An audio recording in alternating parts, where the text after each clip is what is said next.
It's 1451. We're in Constantinople, Byzantium's capital, formerly the heart of the Roman Empire. The city's once formidable power has waned over time, yet its robust walls, centuries old, remain unbroken.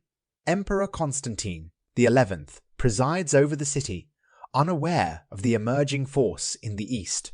They've set their sights on Constantinople. This is the setting for a historic clash. Meanwhile, a new power has been growing in the east. The Ottomans, under the ambitious leadership of Sultan Mehmed II, are on the rise.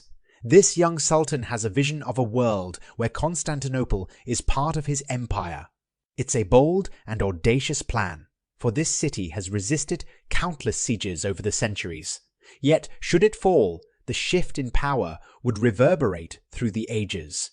It's still 1451.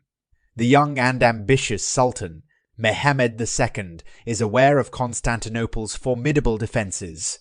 Not one to be easily deterred, he enacts a strategic masterstroke, constructing the Boğazkesen fortress across the Bosporus Strait.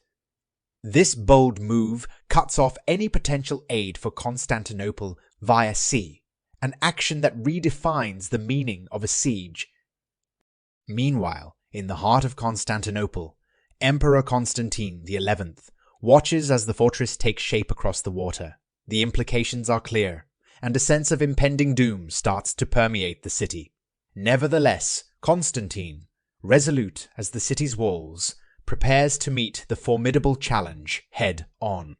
Mehmed wasn't interested in a protracted siege. He wanted to capture the city quickly. He knew that the key was to penetrate Constantinople's formidable walls, and so he summoned one of his secret weapons, an engineer named Orban. This Hungarian cannon maker would create a weapon capable of shattering those seemingly impregnable walls. The Byzantine Empire, however, was not ready to surrender just yet. Emperor Constantine XI had his own plans to counter the Ottomans. He sought aid from the west and also reinforced his navy, blocking the Golden Horn with a large chain to prevent Ottoman ships from entering. 1453 arrives, marking the beginning of the end. Constantinople is about to face its final siege.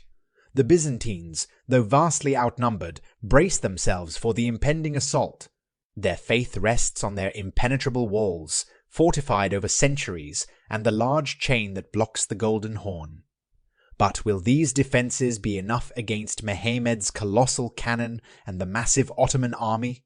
Mehmed launches the assault. The monumental cannon roars, launching stone projectiles at Constantinople's walls. The ceaseless barrage challenges the Byzantines' resilience. They stand strong in the face of the Ottoman siege, but each passing day, under the enduring onslaught, brings the city one step closer to its inescapable destiny. The people of Constantinople, both nobles and commoners, fight back valiantly. The city's women, children, and elderly pray fervently in the magnificent Hagia Sophia, seeking divine intervention. Yet outside, the onslaught continues. Every day, the fortifications are further eroded by the ceaseless bombardment, the walls shaking under the onslaught. Meanwhile, Mehmed devises a bold plan. Unable to breach the Golden Horn due to the Great Chain, he orders his men to haul their ships overland, using greased logs as rollers, bypassing the chain and the Byzantine fleet. A daring move that catches the defenders off guard and shifts the tide of the siege. Constantine XI, the last of the Byzantine emperors, fights with the heart of a lion. He rallies his men, urging them to stand strong to defend their city and their way of life. Their resistance is admirable, but facing an enemy of overwhelming numbers and resolve, the situation grows increasingly dire.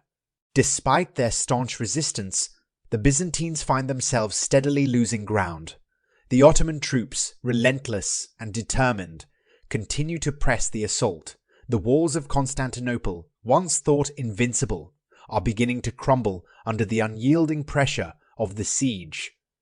The city's fate, once so secure, now hangs in the balance, teetering on the precipice of monumental change. Despite the persistent assault, the Byzantines remain resolute, defending their city with a determination born of desperation. The emperor himself, Constantine XI, leads his men in the defense, rallying their spirits. Yet the relentless Ottoman bombardment continues, weakening the city's defenses and stretching its defenders to their limits. In the early hours of May 29, 1453, the final assault begins. The Ottoman troops pour into the city through breaches in the walls.